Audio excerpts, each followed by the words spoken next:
This is Tibet in the 1930s, a beautiful isolated land high up in the mountains of the Himalayas, surrounded by the empires of Britain and China, and yet still almost completely untouched by the outside world. Tibet is now most famous for its leader, the Dalai Lama, who was forced into exile nearly 50 years ago.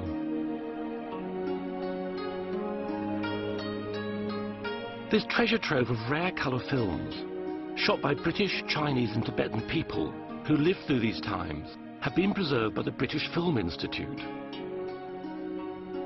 These films allow us a glimpse into a world which had almost entirely disappeared, to a time before the Dalai Lama and his people lost their country. Oh, father!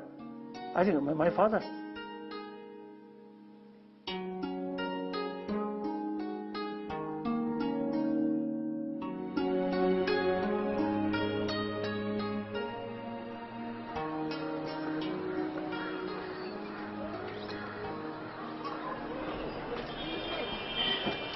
It's now impossible to tell the story of Tibet in Tibet because since the Chinese invasion of 1950, it's become a criminal offence to even discuss Tibetan independence in territory controlled by China. So, to tell the tale of the lost world of Tibet, I've had to come to another country. I've come to India. The Dalai Lama escaped here in 1959 and, along with the Tibetan government in exile, is based here in the Cloud Gange. To understand how Tibet was lost, why the Dalai Lama must live in exile, we have to look back to a time when Tibet was a free nation.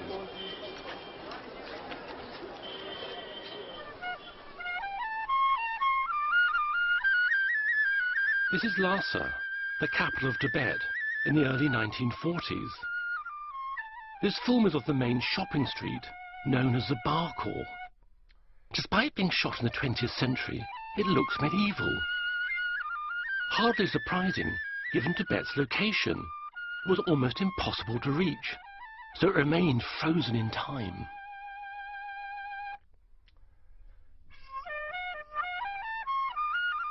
Namgyal Takla lived in Tibet in the 1940s.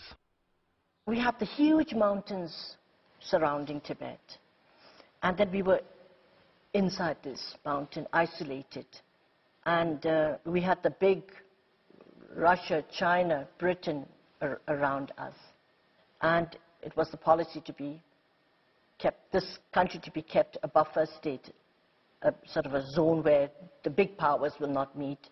And it was, we lived in the 20th century, we maybe have lived like we were in the 16th century. Tibetan society was both feudal and deeply religious. Buddhism had a profound effect in shaping its culture and traditions. Ruled by a dual system of aristocratic families and Buddhist monks, the government's main function was to maintain the religious state. Tibet's feudal structure meant that most of the population lived in poverty. Any attempts to modernize or invite foreign influence were resisted by the conservative and profoundly religious outlook.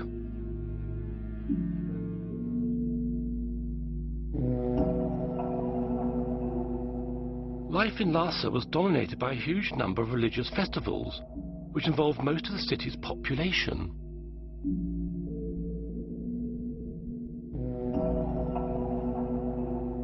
"68 days of the year were taken up with festivals. Since the Chinese occupation of Tibet, all of these festivals have been banned.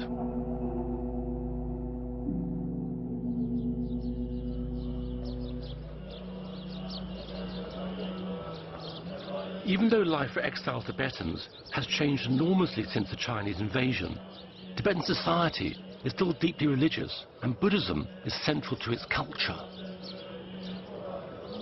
Tibetan prayer flags still hang in holy places. Each time the wind blows, the prayers that are written on them are released into the universe. Their colors are symbolic. They represent water, fire, earth, and air. Buddhism arrived in Tibet in the 7th century AD, about 1,000 years after it started in northern India. Focusing on spiritual development, all Buddhists believe that the road to enlightenment lies through the practice, the development of morality, meditation and wisdom.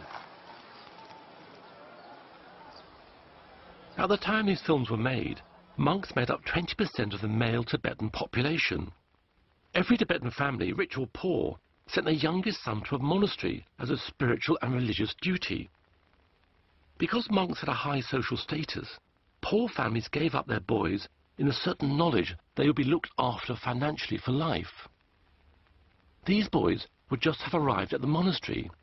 Even though in theory they could give up being a monk if they wanted, they'd expect to stay there for the rest of their lives. The present Dalai Lama, who is the 14th, was found while he was still a small child. In a tradition that dates back to the 17th century, the Dalai Lama, or Ocean of Wisdom, is both the spiritual and secular leader of Tibet. All Buddhists believe in rebirth and reincarnation, but for Tibetan Buddhists, the man they call His Holiness, the Dalai Lama, is very special indeed. Some see him as a man god.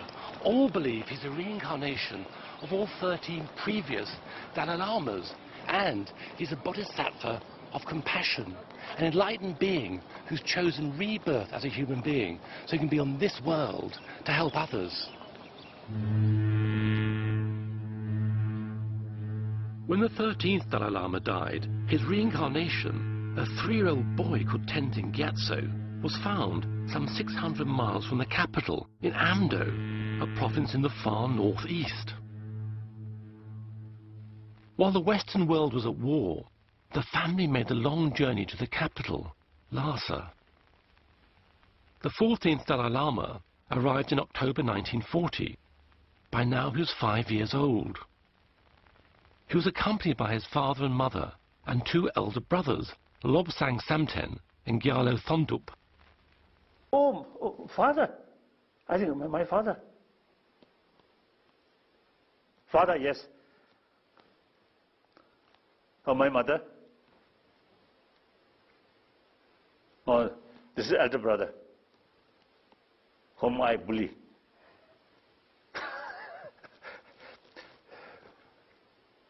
My mother, very, very gentle. Almost I never saw her sort of the mental state of temper. I never saw. Very gentle. Always smile. Something very, very nice woman. A villager, uneducated. At the beginning, illiterate. Later, with her own effort, she can read some books. Now here, yes, my father with mustache. He very much interest keep his mustache very, how to say, very organized way. No, not like that. So he used, of course, our family from time to time eating meat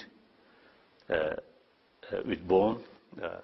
So every time from the bone, there is something, what called marrow or something. Oh. So see, he usually used to put on his mustache, then do like that.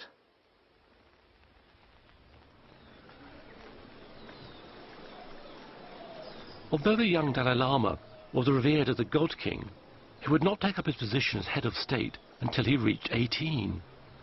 Years of monastic study lay ahead of him.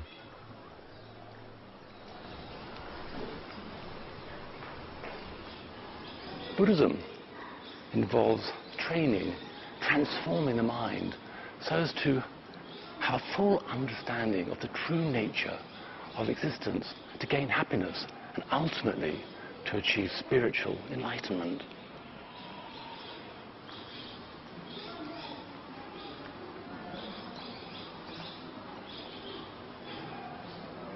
Buddhists believe it's only possible to escape suffering, to find true happiness, by giving up all worldly desires and by accepting the transitory nature of life.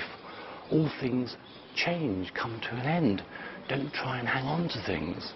Also, one has to understand that all one's actions, one's karma, have consequences for good or for ill.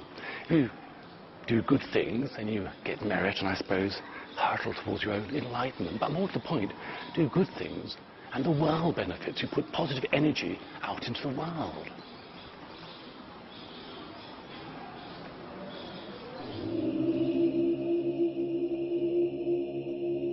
The events of Buddha's life and teachings were celebrated through ceremonies and rituals that dominated life in Tibet. The Malam Chenmo, or Great Prayer Festival, is a series of events which commemorates the day when Buddha preached the Dharma, or sacred text, for the first time. The festival starts when the monks take over the running of Lhasa from the government. The proctors of the Drepan monastery arrive carrying heavy silver maces to demand that power is handed over to them by the Kashag, or parliament. Their attendants ceremonially throw down the whips of the city magistrates and bow to the proctors to formalize the handover.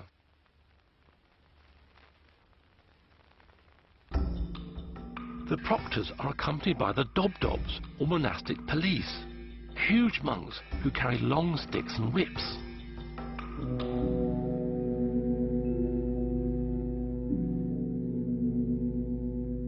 Wearing padded robes, their job is to intimidate and control the crowd of 20,000 monks who flood the city for the festival.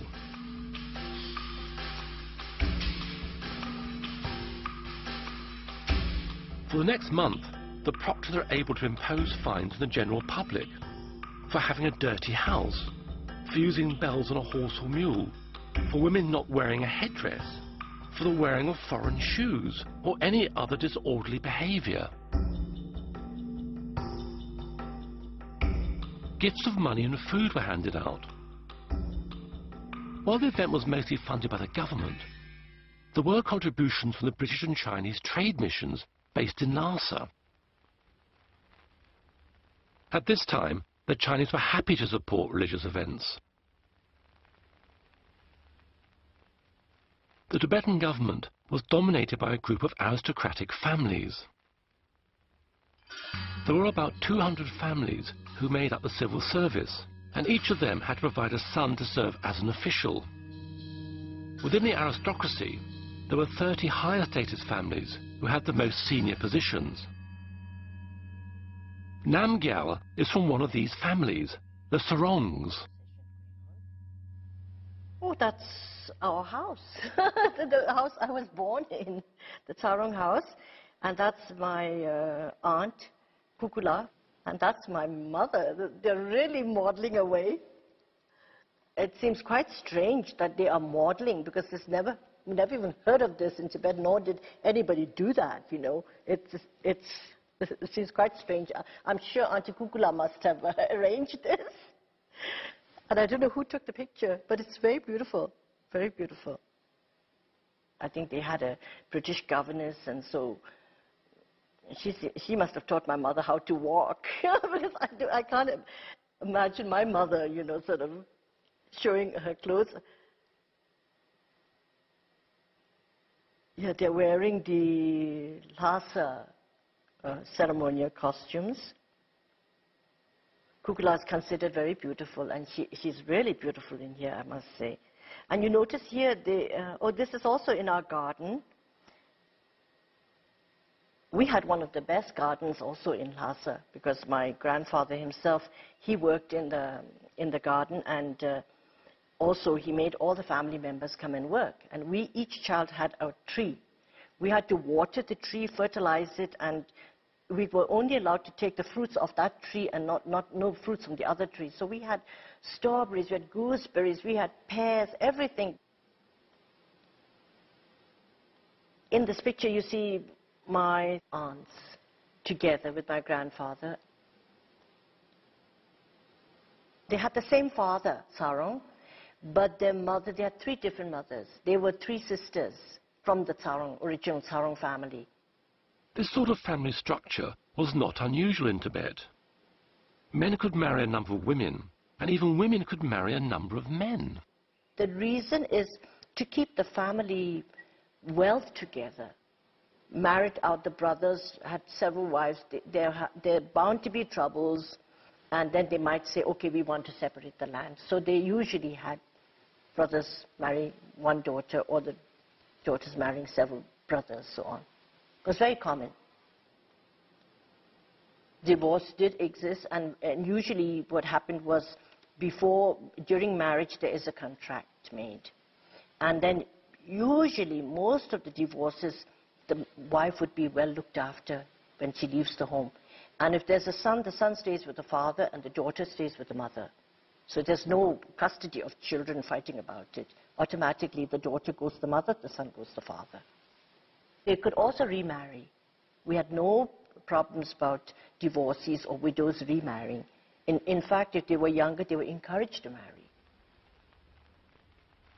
Tibet's feudal structure meant that most of the population lived in poverty. Ordinary families were reliant on the landowners for a living. They were effectively owned by them, and each family had specific jobs they were born into. Phut Sering's family were tailors for one of the aristocratic families in Lhasa. I come from a tailoring family. My father and mother were both tailors, and they trained me. Now these are the costumes for the aristocratic ladies. In terms of design and patterns, these outfits are type worn by the aristocrats, but they're really quite similar to those that more ordinary women would wear. There was summer and winter wear, and these outfits are for the winter. These are definitely winter wear. You can tell by the length of the sleeves. When it comes to making these costumes, we did everything by hand. In those days, we didn't have sewing machines in Tibet. But for a tailor like me, it would take about 2 days. That's right, I could complete something like that in about 2 days. These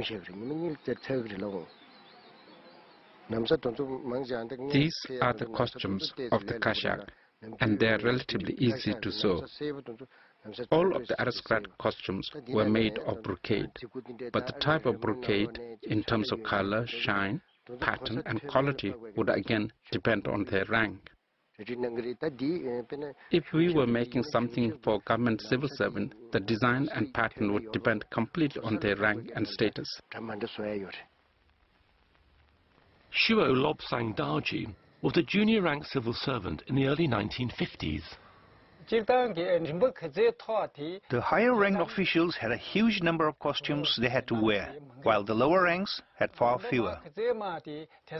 One of the original ancient costumes that was traditionally worn on official occasions is called the Galu costume. And I have worn that costume myself.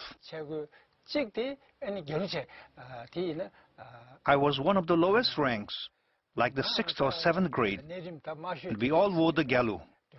It was the same color for everyone.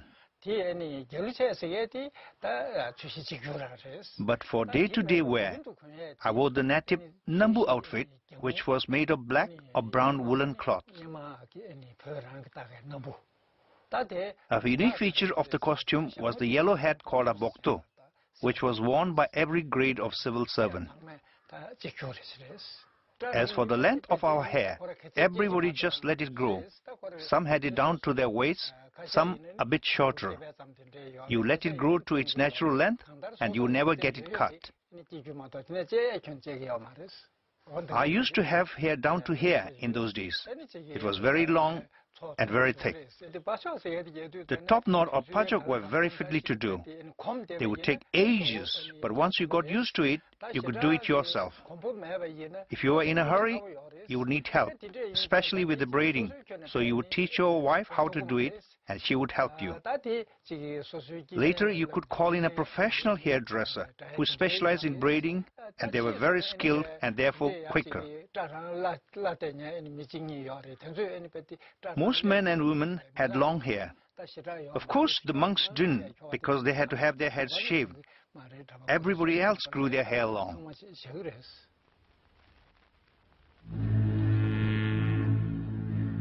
this massive civil and monastic bureaucracy within Lhasa was about to be led spiritually, if not politically, by the 5-year-old Dalai Lama. Before his official enthronement, he stayed at the summer palace, the Norbalinka. At first, his family were also allowed to stay there too, before he began his new life. Of course, at that time, my mother and father and my other brother remain or stay with me. Then mother and father, I think every day they come to see me. And also I also visited to their home. I enjoy my native village's food. While pilgrims came from all over Tibet, foreign dignitaries also paid homage to the God King. The British political officer in nearby Sikkim brought a movie camera with him and managed to get this first ever moving picture of the Dalai Lama. Sir Basil Gould, seen here with a white prayer scarf around his neck, also brought an expensive foreign toy car for the little boy.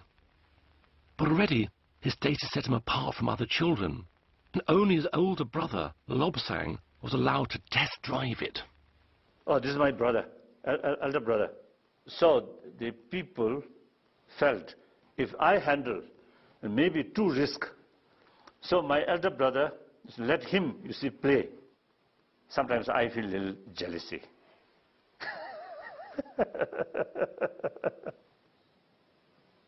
Somebody's in the car. I wonder if that is my husband. It's him. Namgyal married the Dalai Lama's older brother, Lobsang, in 1962. There's Lobsang on the horse now. I see him. Lobsang's so serious. I can't believe it. He looks so serious in there. He's not a serious person, but in there he looks so serious. Now that is a very nice picture, yes, of Lobsang's father with his mother going in front of him. One wonderful thing about my mother-in-law, which I really admire, is she loved wearing her own simple jewelry and the dresses. She was a wonderful person, very simple, and from a small village, but she was sort of always so kind to everybody. If somebody, a beggar, came to the home and asked for something, she'll ask the cook to please feed the person, whoever it was. And she was really kind to everybody. Wonderful person.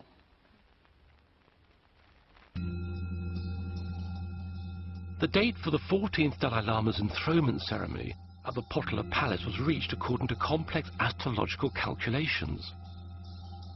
The distance between the Norbalinka Palace and the Potala is only a few miles. The Dalai Lama will be accompanied on this short journey by the whole of his monastic and civil retinue. The 13-story Potala was originally built in the 7th century. It's a quarter of a mile long with over 1,000 rooms. It was the winter residence of the Dalai Lama, a center for religious worship and training, as well as housing Tibet's government and huge civil service. Tenzin Gyatso was enthroned as the 14th Dalai Lama on the 22nd of February 1940. A life of austerity and strict scholarly pursuit began for the 5-year-old and his brother Lobsang. Well, I think for him, being a normal child and then suddenly becoming a monk and then coming up to Lhasa with His Holiness and leaving the parents and then suddenly going into this huge Potala palace and living there amidst the older monks who can be quite strict. And he used to often tell me it wasn't that pleasant there. The elder brother stay with me. We always play. And sometimes I bully on him, although he's older than me. He used to talk about His Holiness being quite naughty and mischievous. And that when he was naughty, his tutors used to frighten Lobsang. And then he said, then His Holiness used to get into a lot of very nice games, running around and then feeding the birds outside on the roofs. That was the greatest fun. Here were these two little boys with the older attendants and huge dark rooms, and it was very frightening for them.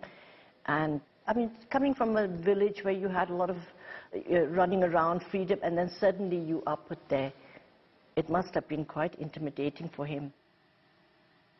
So then I think once a month my mother came. So when my mother came, I feel very happy. Then my mother about depart, I feel little uncomfortable, little sad.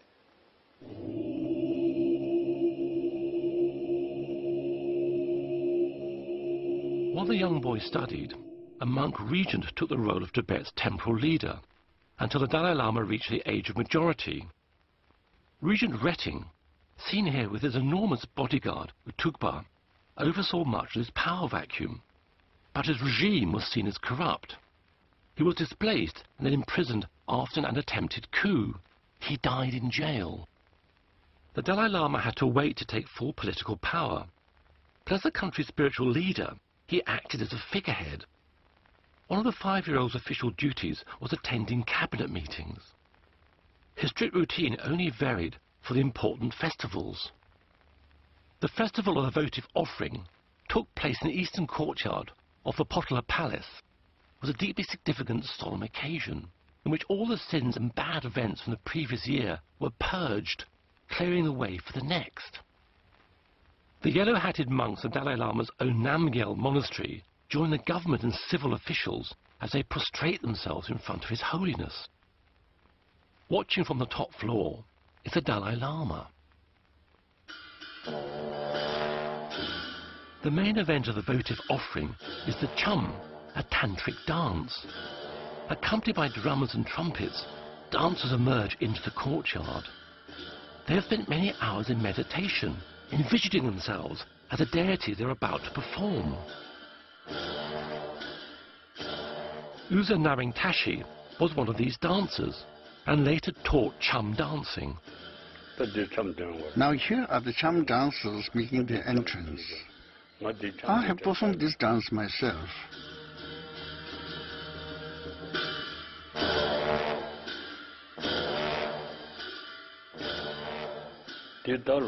This is performed on the last day of the Tibetan calendar year.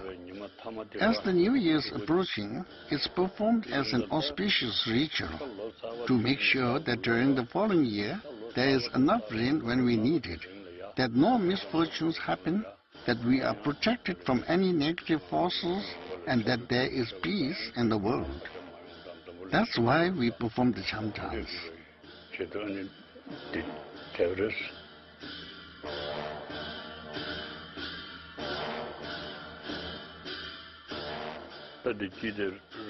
This one with the horns in the middle is the principal character of the Cham dance, the Tamjin Chögyal.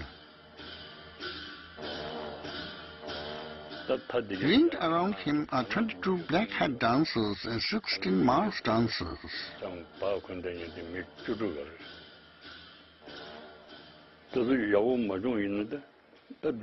Teaching the stag dance is very difficult, especially as they start as young boys. I found it very hard myself. Although he looked like an adult, he's actually a boy. He would probably be about 12, 13, or maybe even 14. I remember being very anxious and scared during the performance in case we made a mistake, because if you got anything wrong, discipline was very strict. Even if you made a tiny mistake, you'd be punished. Only young boys are agile enough to perform this. Your Cham teachers train you, because the training involves a lot of kneeling. You'd get lots of cuts and bruises on your knees, and you'd get beatings too. Only through such strict training can you achieve perfection. When we began our training and were learning how to do the black hat dance, the repetitive arm and leg movements made you very stiff. So stiff that it would be really uncomfortable to sit cross-legged for the prayer sessions. The costumes were very heavy and difficult to wear, but if you didn't wear them, you would look too puny. You wouldn't look the part, so there was packing to beef you up. You'd get very stuffy inside the mask.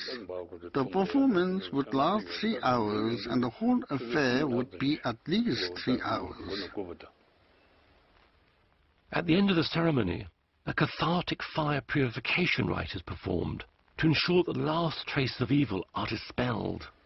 Now you can see they are heating up oil in a cauldron. Later they'll add home or alcohol. In this ritual, you fill a human skull with alcohol, and then you pour it into the boiling oil.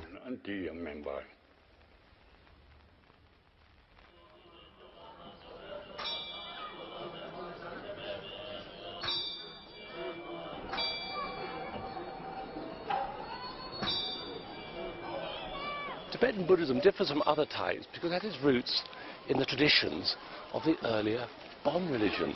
Therefore there's a belief in gods and celestial beings, but also there are various traditions that involve all Tibetan society in the practice of Buddhism. Now, Tibetans believe that their prayers can be given added power by being conducted by means of a prayer wheel. Here's a prayer wheel.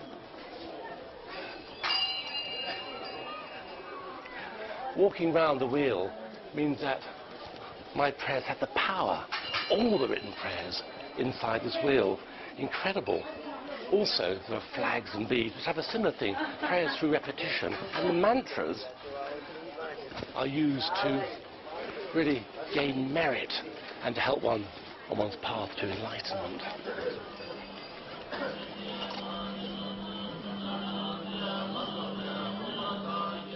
Prayer wheels can contain up to a mile of written prayers.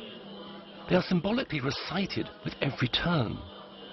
Pilgrims earn merit and concentrate their minds on the mantras they are reciting as the wheel turns.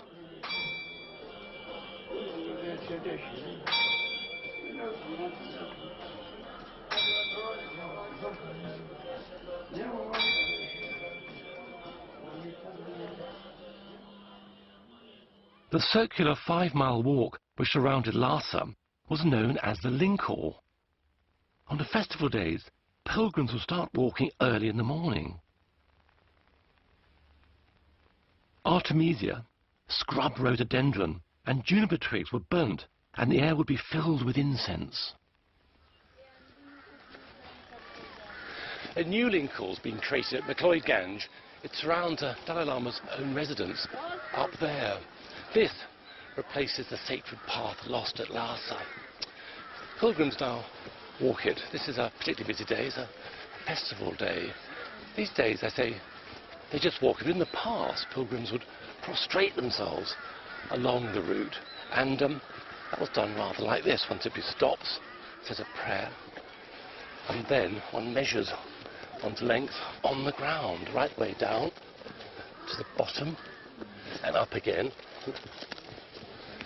And so one goes, right around the path. I put my feet where my head was, and down I go again. Difficult process, but it was to show respect and compassion for all thinking beings, to remove negative forces and to gain merit, to help one on one's path to enlightenment.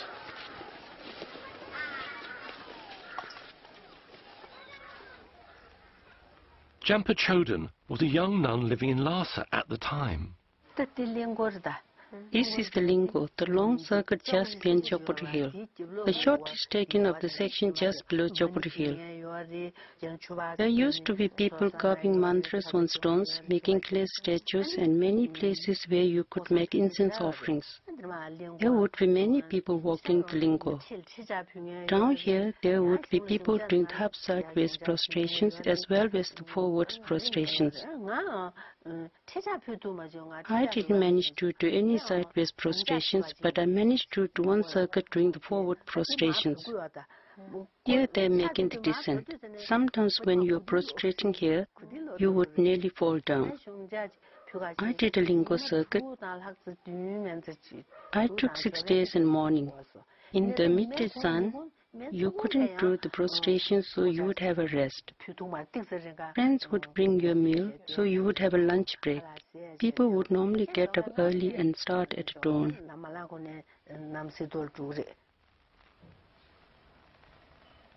Jampa Sultram and Tenzin Choni Tara also did the Lingkor circuit. When they used to do the old Lingkor circuit, it used to take about 2 hours. But during Buddhist festivals, people weren't satisfied with merely walking it. They would prostrate themselves all the way around. So, as we were talking about this yesterday, it turns out that we both happened to have done the full body length prostrations and made the full circuit. It would vary how long it would take to do the full body length prostrations depending on the individual. The fast ones would do it in 3 to 4 days. Others might do it in short stages, so it would take about 7 to 8 days to do the full circuit. Wherever you ended the day, you'd leave a mark, and then you'd resume from there the next day. He said yesterday he did it in 4 days. The reason for doing the prostrations is to accumulate merit and to cleanse yourself of your negativities. It's an entirely spiritual activity.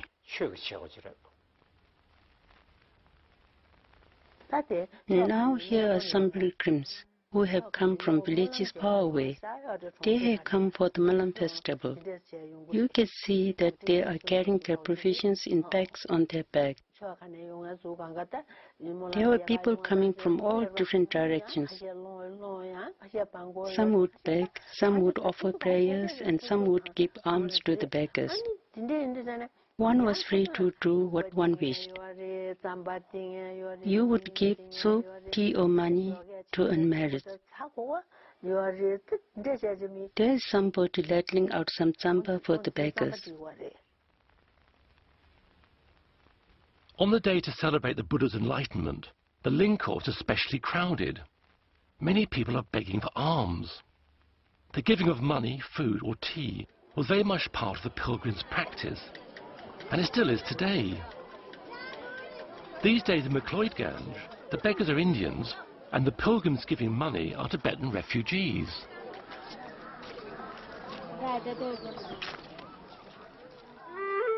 On festival days, the cabinet and senior civil officials also walked the Lingkor, but they would get very hot in their heavy ceremonial costumes, and so would stop off the British mission for a cup of tea.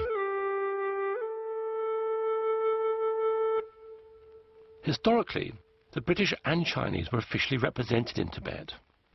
British pressure to allow trading had led to the establishment of a new British trade mission in 1937, and in the mid-1940s, a Chinese representative arrived in Lhasa. Relations with the British were cordial, while they were more tense with the Chinese. Dr. Sun Lien Shen, seen here being welcomed by Jigme Tering, the Tibetan finance minister, was a representative of the Chinese nationalist government. At home, China was in the midst of a bloody civil war between the nationalists and the communists. Life in Lhasa continued according to ancient custom and practice. The Dalai Lama lived in the Potala during the winter and the Norba Linka during the summer. Twice a year, the civil and religious hierarchy accompanied him on his move from palace to palace. Identified by the peacock-feathered umbrella, which accompanied his sedan chair or palanquin, the whole population of Lhasa watched silently for a glimpse of His Holiness.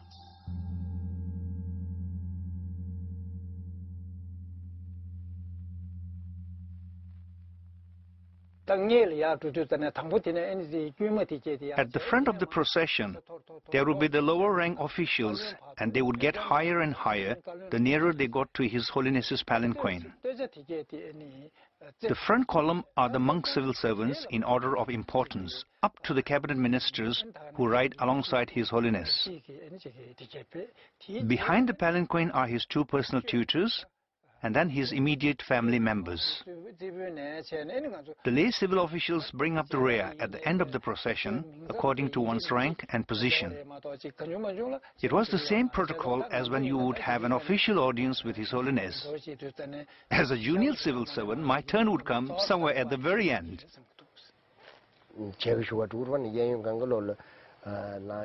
I went to see the Dalai Lama many times. We would stand on both sides of the route.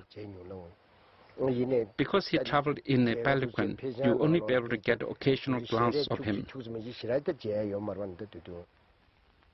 We used to also stand in line with the crowd and view and get a blessing from His Holiness while he was in the palanquin, because everything was so silent, incense burning, and people very quiet and trying hard to get a glimpse of him. And at the end, they would have the army band coming, which was more fun, sort of a lot of laugh, excitement then. Oh, that young monk, I think out of curiosity, looking. In any case, from my childhood, from that age, I always smile with people, with public. So people also, you see, love my smile. So whenever I look like that, the people express some kind of expression of overjoy. I think around 10 years old, around 10, when I look this, I feel the people consider, or the reincarnation of High Lama. But actually that young boy, I think only play how to play. So there is big contrast.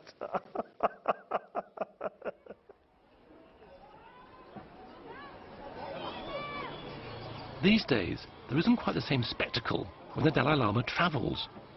Although lots of devotees turn out to see him, his bodyguards are now armed with walkie-talkies, and he travels in a modest, though bulletproof car.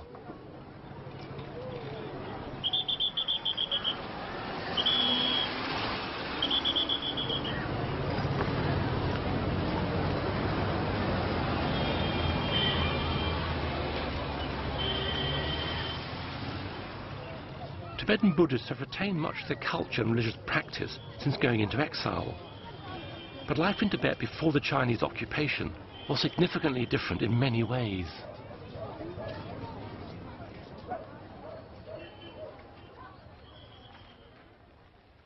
The Tibetan year is marked by many religious festivals. Here, at the Dalai Lama's own Namgyal monastery, thousands of people gather to celebrate New Year. This takes place in late February, early March. But sadly, far fewer festivals are celebrated now than they were in Tibet. The King's New Year festival celebrates the Dalai Lama's position as the ruler of both church and state.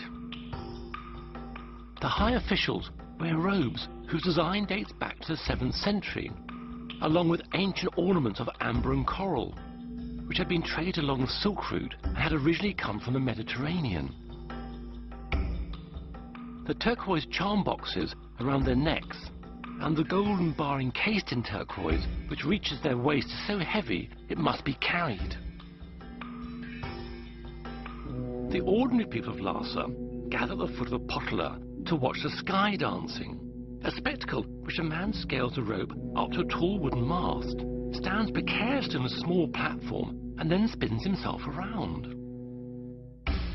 The performer is traditionally a man from one of the small villages in the region of Sang. It's done in retribution for their resistance to the rule of the 5th Dalai Lama. There's a saying in Sang, mothers don't die from illnesses, but from worry that their sons might be taken for the sky dance.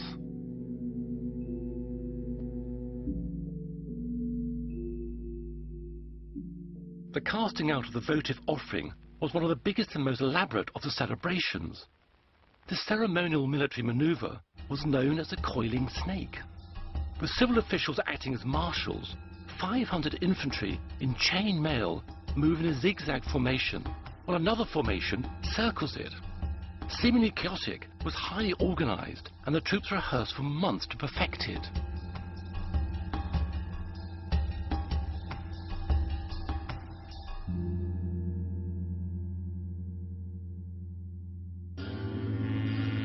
Hundreds of monks arrive, carrying green drums and cymbals.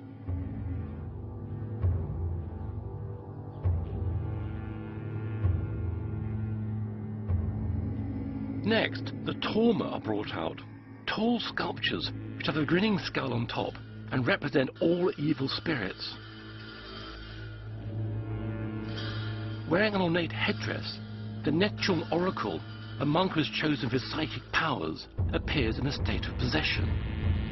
The oracle's helmet and costume are so heavy that the medium can hardly walk in them when he's not in a trance-like state. He races around chaotically, chasing the tormas into a clearing, accompanied by hundreds of monks and most of the population of Lhasa. When the oracle arrives, he shoots a burning arrow into bonfires which contain the evil spirits, and they're set ablaze.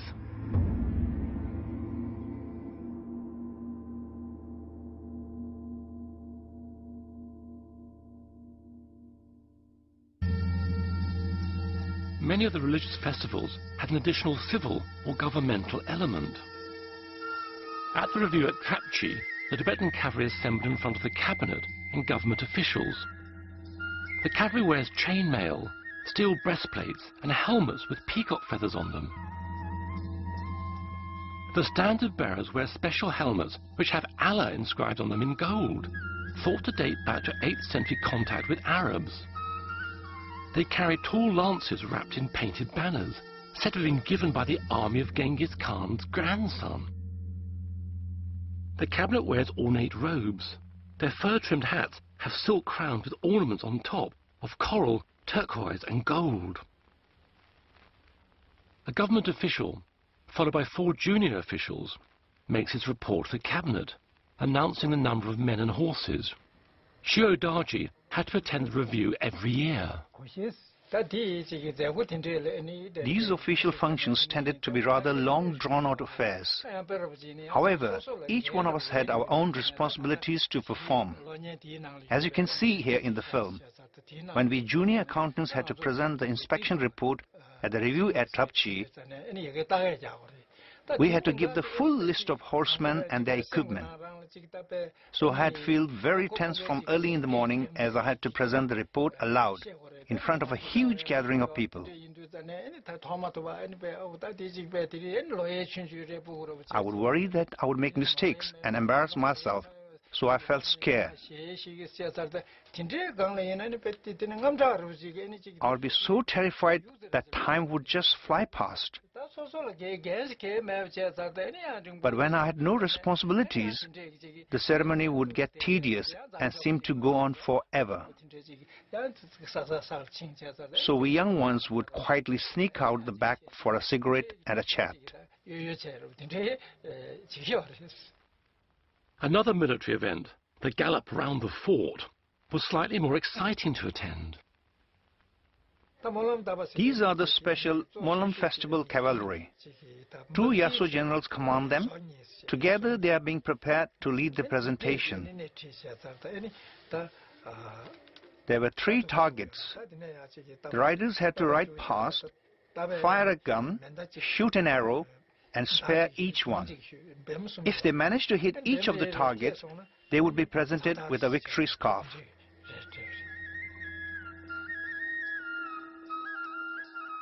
The targets are hung perilously close to the spectators' heads.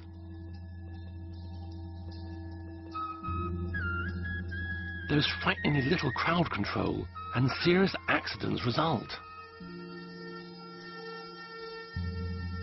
Finally, the competitors line up to receive their prayer scarves. The event ends when they perform a special Mongolian salute.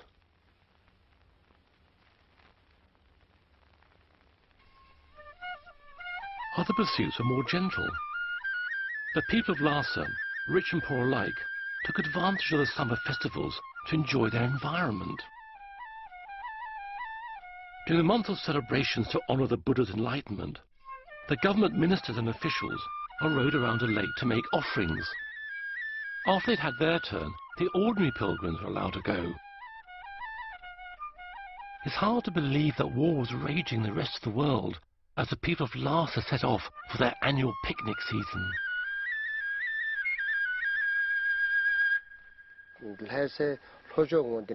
South of Lhasa, there were many parks. During the first 2 weeks in May, it was picnic season. The quality of the tent depended on how rich you were. Poor people would just rig up a sheet or a small tent, but everyone went. People might picnic for 1 day or for longer, but on the 15th, everybody would go to their local place of worship and then come to the picnic.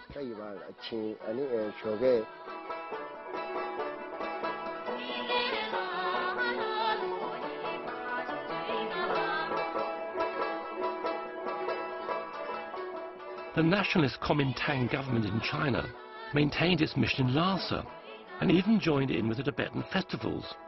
However, at home, the communists were growing in power and a civil war was raging. You see the flag there? It's the flag of the Chinese Kuomintang. In those days, the Chinese in Tibet were mainly the official representatives of the Kuomintang. The present Chinese hadn't arrived yet. Here you can see some people performing the incense burning ceremony. And here are some monks playing the long horns and the oboes. This is a group of Nangma musicians. They had their own musical association. I know one of them, the man wearing dark glasses. He's called Namgyal. He was a very well-known musician in Lhasa. He was a brilliant harmonica player. He also played the Tibetan lute and other instruments. He was blind, and that's why he wore dark glasses. Everyone knew him by his nickname, Namgyal, no eyes.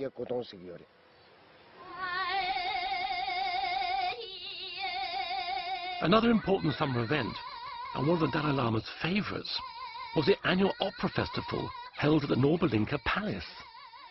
During summer in Nobulinka, I think around July or August, on summer festival, the folk dance, and also every day the military performance. So like another child, I love the military performance. They well organized, they are quite smart, like that.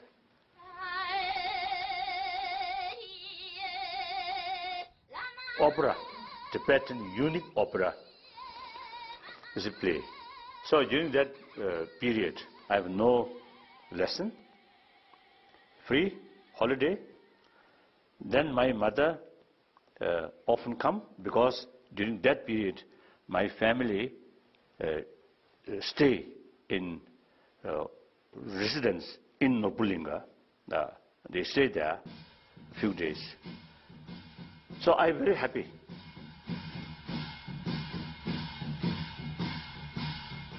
Then after 5 days, festival finish. The next day my lesson started, and same time, the 5th day evening, my mother depart. So I feel very, very sad. That's the child's sort of experience, like that.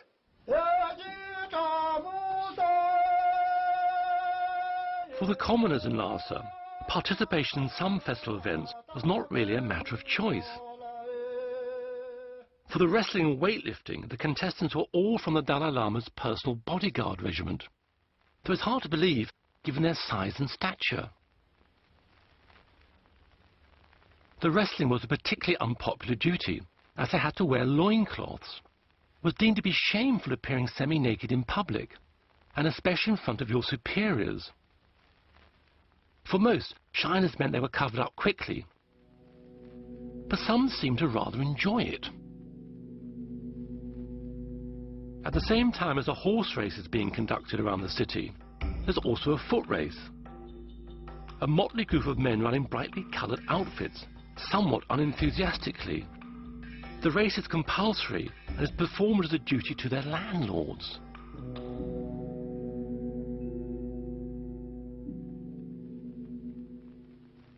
For the Tibetan aristocrats, there were lots of social events to attend at the British Mission, or Deki Linka. In true colonial style, tea was served and even darts were played. Summer was a period where everybody had a party to celebrate the summer and to be outdoors.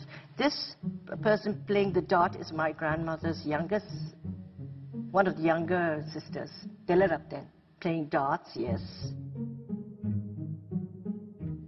Now this looks like a party at the British legation or the British mission, Dikilinga, because it's a beautiful garden, and then the servant at the back, he's wearing the special costumes which the servants in the Sikkim royal family used to wear. So I think very much they wore this costume at the formal parties. And this looks very much like the senior, yes, it's the senior Mrs. Lalu. She was a very special lady. She was actually a nun, and she fell in love with a member of the 13th Dalai Lama's family. And anyhow, she was very kind, and she did everything in such a grand scale. And she used to visit once a year at our home. The British mission closed when India gained independence in 1947. Tibet still had no status as an independent nation and was not recognized internationally. The civil war between the communists and nationalists in China continued. The Tibetan government realized if the communists won, they would not tolerate their religion. However, they didn't want to be seen to be taking sides, so they politely asked the nationalist Chinese to leave Tibet. They were sent off with the utmost courtesy, with parties and free transport to the Indian border. The small Tibetan army was reorganized, new regiments were formed, and they were re-equipped. In 1949, the Chinese Civil War ended, and the People's Republic of China was established under Mao Zedong's chairmanship. One of their first objectives was to bring Tibet back into what they called the motherland. On the 6th of October 1950, 40,000 Chinese soldiers of the People's Liberation Army invaded Tibet, and the small Tibetan army was quickly overwhelmed and forced to surrender. The issue of the invasion was raised with the United Nations, but nothing was done. Indeed, the international community did shamefully little to help Tibet in its plight. So, the Tibetans had nothing to do but to negotiate with the Chinese. To do this, they needed a sole ruler. And so Dalai Lama, still with 2 years of training ahead of him, was rapidly giving the power to rule in Tibet.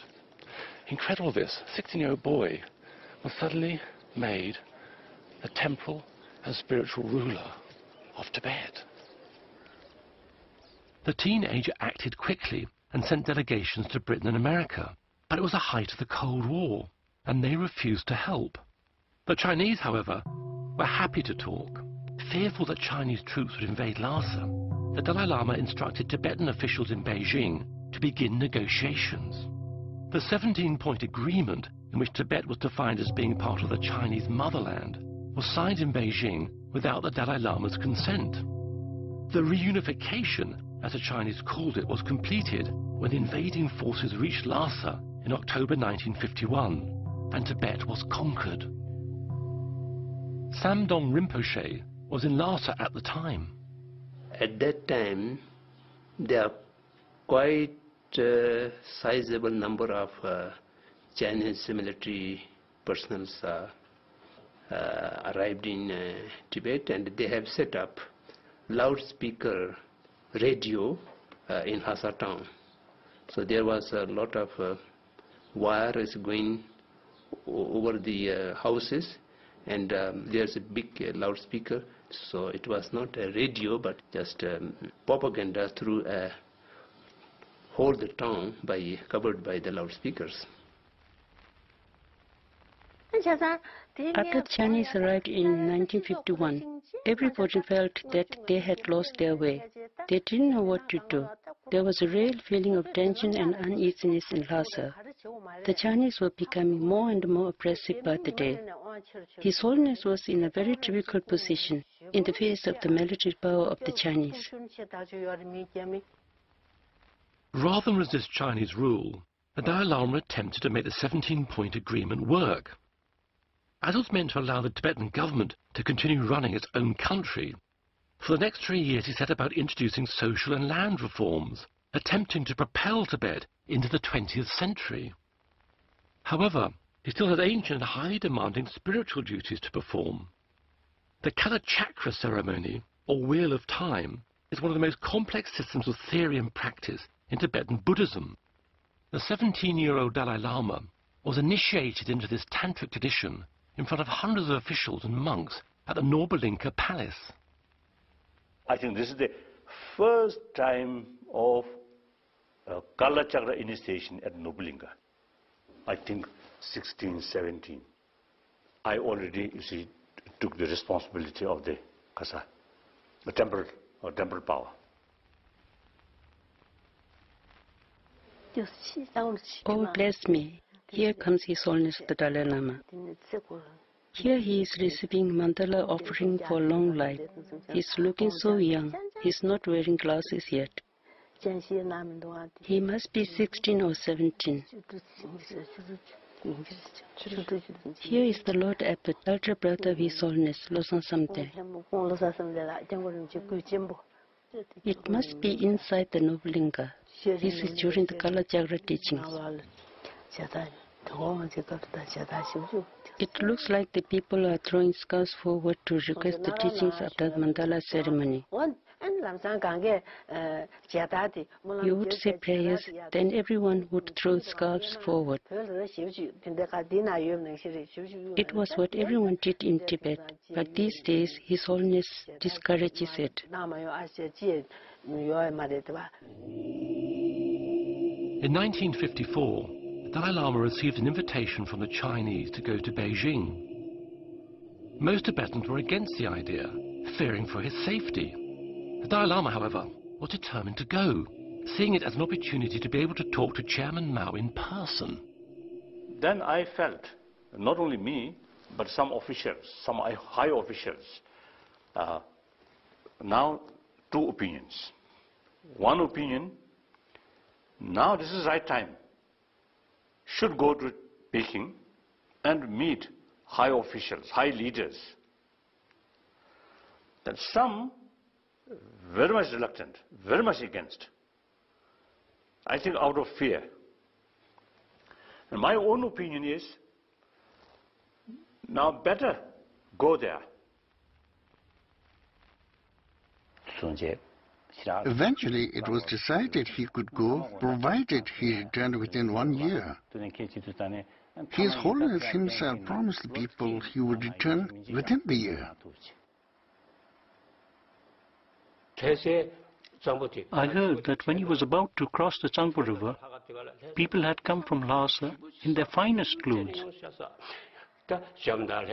In Tibet, it is a custom for women to dress up for special journeys for good luck. They all crowded along the river bank, looking very anxious. Some were even about to throw themselves into the river in sorrow and desperation. Now this is the, actually, you see, departing Lhasa to China. I think this one. You know, I like missions or these modern things. So I love, you see, to see, to visit China. But at the same time, not like just tourists. Also have some responsibility. So not very certain. So all kinds of mixture feeling. Some hopes, some doubts, some fears, some,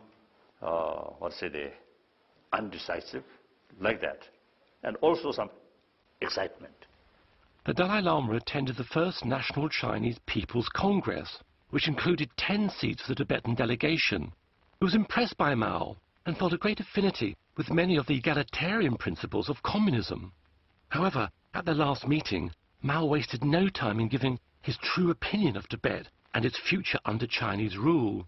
As the Dalai Lama left, Mao turned to him and said, "Religion is poison." The Dalai Lama returned home.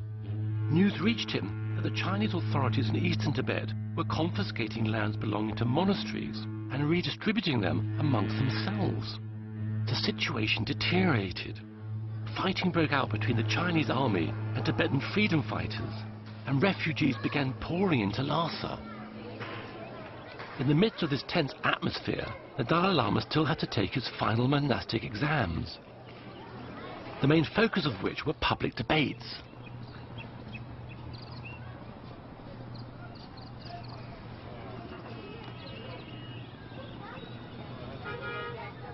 Debate is a rigorous discussion of Buddha's teachings. Everything is challenged. Debate is an ancient tradition within Buddhism which is still practiced today, although the monks, and now nuns, are somewhat more vigorous in their style than they were in the 1950s.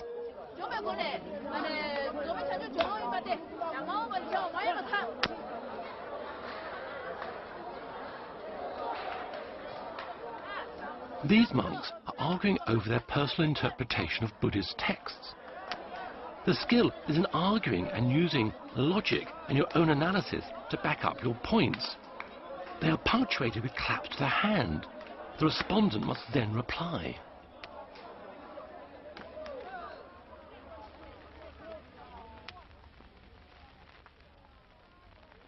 The culmination of the Dalai Lama's 18 years of study was an examination for a doctorate in Buddhist philosophy. It started with debates at 3 of the largest monasteries in Tibet.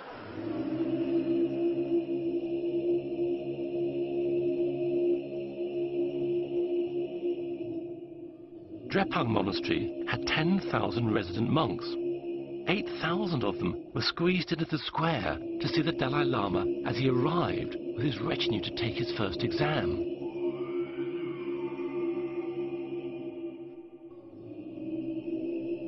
The monastery owned local estates and had some 20,000 tied peasants who worked the land and paid them taxes. The revenue paid for the prayer sessions and festivals which dominated monastic life. Feeding the monks for big events like the examinations was a huge, if somewhat rushed, process. The young monks run down from the cookhouse carrying huge tubs of sampa for their brethren who are sitting in the square. Sampa is roasted barley flour mixed with yak butter, tea or water to make dough.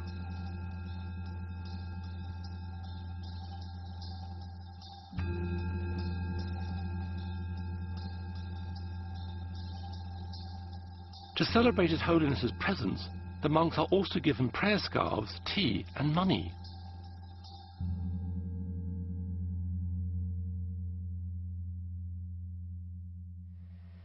I am somewhere here, somewhere among these, the second row or third row I should be, and this is the Goman side. These are the government officials. Now His Holiness is offering the debate to the 2 abbots. During his early life, he had to go to China, and he had to go to India, and he had so many things to attend. So then he did not have time to study. Oh, now this abbot, top scholar, Mongolian, and also when he asked question very rapidly. So, a bit more nervous. So, I have had little opportunity to think how to trick to him. One top scholar, you see, very rapidly, you see, putting question, then no time, you see, how to pretend or how to defend like that. So now this is my turn, debate. Of course, we have received a lot of teaching from His Holiness, and we know he is a very great scholar. But he was not joined in the monastic debate. We thought he may not be very sharp in the in the debate. But for the first time, we saw when he was examined by the abbots, he was brilliant and absolutely sharp, equal with those who are debating the monastery for lifetime, and the abbots find it quite difficult to debate with him.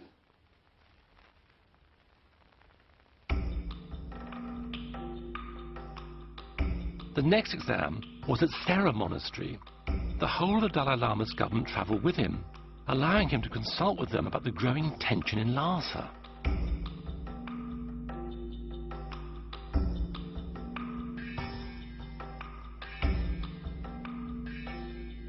At the same time, he had to prepare for the next series of debates, but the abbots each had their own individual style of arguing. In Sera Monastery, you see, when you debate with the opponent, good scholar, then their answer is something logical or something, you see, valid, meaningful. In Sera Monastery, one abbot, not that much scholar, not that top. So you see, from my side, you see, the preparation, if answer come this way, yes, this is the way to argue. If this way, if answer has come this kind of answer, then yes, already prepared. And his answer, unexpected answer. So then my tutor noticed that, then he very kindly, stop, now finish. Okay. That's tremendous relief.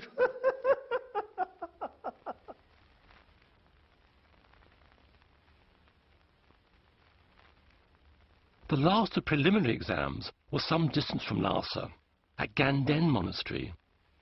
Ironically, the examinations at Ganden proved to be a brief period of respite for the Dalai Lama. Thousands more refugees had fled the fighting in the east and arrived in Lhasa. A huge number are now camped around the outskirts of the city. Tensions with the occupying Chinese, who'd been in Tibet for about 9 years, were high.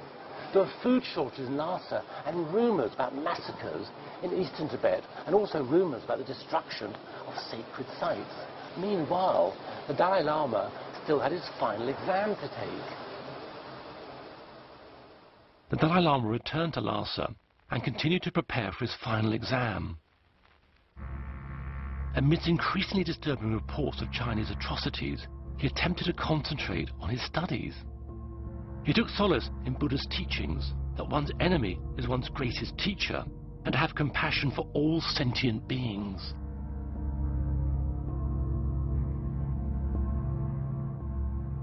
The final exam was arranged to take place at the same time as the Mulam New Year festival. There were 30,000 monks in the city, and pilgrims were arriving from all over Tibet. The Jokang temple was full to bursting. The cabinet, civil officials, and all the senior abbots and monks were present. At that time, things were very tense. On the one hand, a very solemn and grand ceremony was taking place. On the other hand, we were in a very dangerous and tense situation. There are a lot of rumors about danger to his security, and the threat perception was very high. And therefore, it was very tight security arrangements used to be there, and that was a bit annoying. And that was not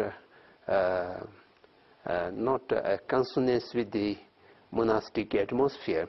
So a lot of soldiers with guns and very attentive and with walkie-talkies. These are not familiar with the people. So that was a tense and also the joyful. These are going together. Gun emplacements were built. There were Chinese carrying rifles patrolling the rooftops opposite. Everyone, government officials, the clergy, the people, were there for the religious function of the 13th, but they saw clearly the Chinese soldiers walking around on the rooftops. I was involved in organizing the event. In this emergency situation, there was nothing we could do. We asked some of the Hmong officials to disguise themselves as ordinary people and mingle with the public and to act like spies. On the one hand, the ordinary people and the aristocrats were all dressed up in their finest. On the other, right next door, the Chinese were making elaborate military preparations, with soldiers carrying rifles as if they might attack at any moment. It was unbelievable that these two extraordinary situations could be happening at the same time. The position between the Chinese and the Tibetans was becoming irreconcilable. It was an incredible situation that was unfolding. If you had told an outsider, they wouldn't believe you. But that's how it was. One aspect, the whole atmosphere is so tense. Many people actually felt whether this big gathering can take place or not, because of so much tense. But then everything go very smoothly. So everybody very happy. My final examination, successful. I think very successful. And also, I myself, from the corner of my mind, another thing is, now no more any lesson. The Dalai Lama returned to the Noble Inca with his full retinue, but this time he was accompanied by armed guards. Little did he know that this 1,000-year-old ceremonial procession through Lhasa would be his last. The Chinese Governor-General of Tibet invited Dalai Lama to see a dance troupe at the Chinese military headquarters. In the name of dispensing with formality, the Chinese requested that he attend with unarmed bodyguards. Worried that a refusal would worsen the fragile situation, the Dalai Lama accepted, but the news soon spread. The Tibetan people came pouring into the Noble Inca, and their spokesmen forced their way into our official meetings.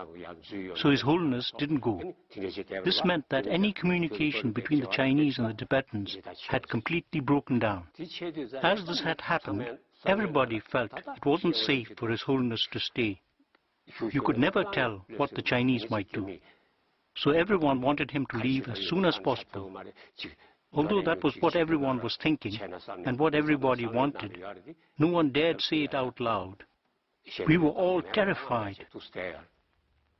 The Dalai Lama received news that the Chinese were planning to attack the crowd surrounding the Noble Inca and bomb the building. Convinced that if he left, the people would be saved, he decided he had to leave.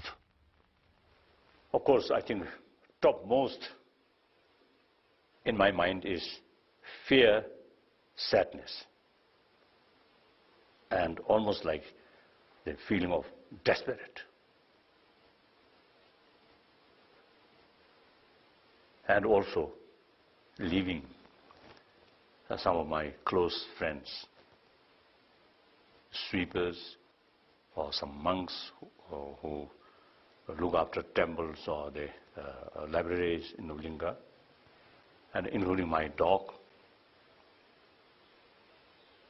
So as a human level, very sad, one factor. Then also, several thousand Tibetan, you see, suppose different Noble Inca already gathered there. So that also additional worry. If something happens, then thousands of people will die. Then also, my own life, there is danger. One person's sort of future, but the future of Tibet also is related. So therefore, anxiety, fear, little doubt, hesitation, and sadness, all mixed, very much mixed. That night, the Dalai Lama escaped from the noble Inca, disguised as a Tibetan soldier.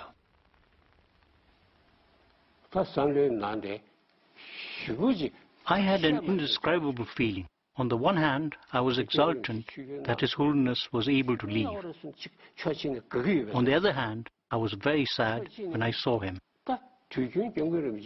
Unlike the usual protocol and fanfare, he left wearing an ordinary brown uniform, carrying a rifle like a soldier.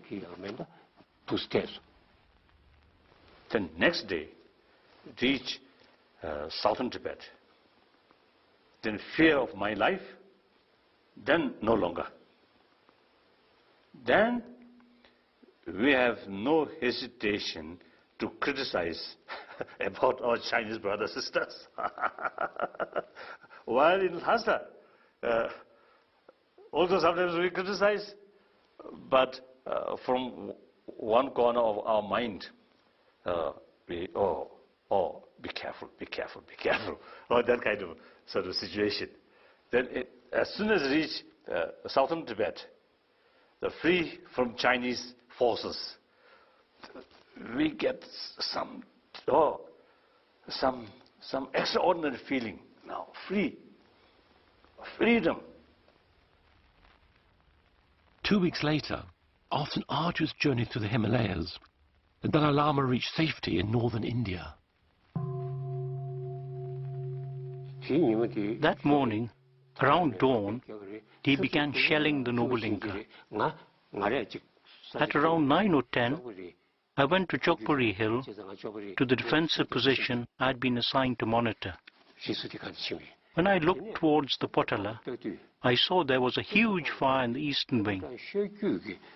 Near the account section, a huge fire. The canal bombardment started from the bottom of the hills upwards. That was followed by the rat-a-tat-tat of the machine gun fire. It was relentless. In any case, eventually, even the Zulakan was taken over and completely looted. Everything except for the George statue and the Sunja chapel, it was left like an empty shell. Everything else was destroyed. It was taken over by the Chinese soldiers and turned into, what's the word in Chinese? A trote. We weren't allowed in because it was turned into a military barracks and heavily guarded.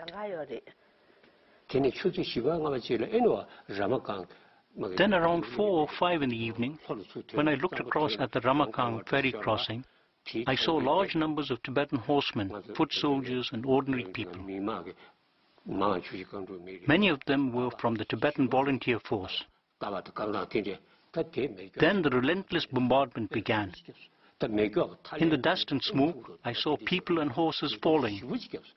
The intense bombardment went on for about an hour or two.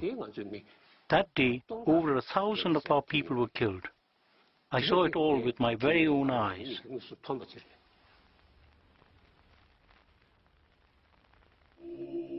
The Tibetan resistance, made up of freedom fighters and monks who had taken up arms for the first time in their lives, were no match for the Chinese army. They surrendered after 3 days. The Tibetan government was abolished, and the Chinese systematically began to destroy Tibetan society and its Buddhist culture and traditions. Monasteries were looted and scriptures burnt. Nuns and monks were forced to denounce their faith. They were also made to discard their robes and grow their hair. They were even forced to marry each other. Class resentment amongst the peasants over Tibet's feudal system was ruthlessly exploited. The government officials and aristocrats had their long hair shaved off, were imprisoned or forced to do menial jobs. They were subjected to public interrogation sessions, many resulting in death.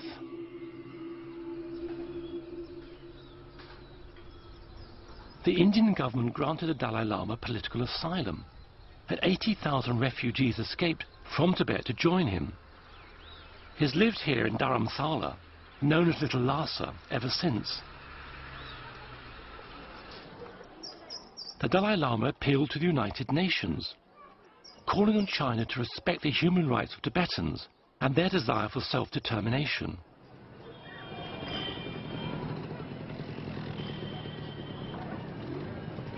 Despite 3 resolutions adopted by the UN General Assembly, the fact that thousands of monasteries were destroyed and hundreds of thousands of Tibetans were imprisoned in labour camps, the international community refused to intervene.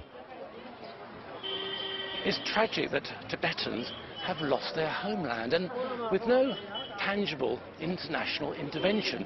But coming here, looking around, one can see that despite everything, Tibetans retain their sense of national identity, their culture and their pride.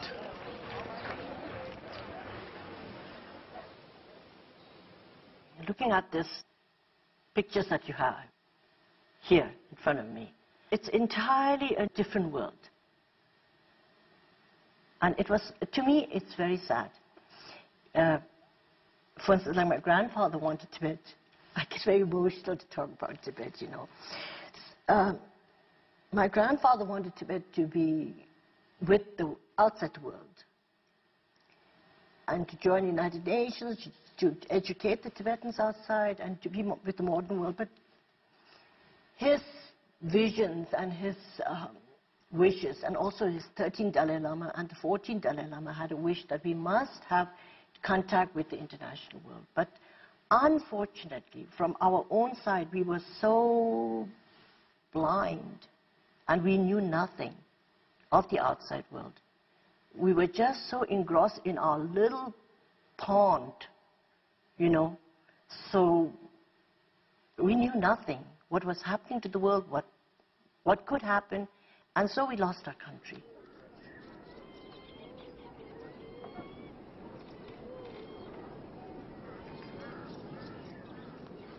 The Dalai Lama advocates a middle way, which means he wants Tibetans to move back to Tibet, even if they become a minority within China, but a minority with a degree of self-rule. He remains determined that the dialogue between the Chinese and the Tibetans remains peaceful and positive.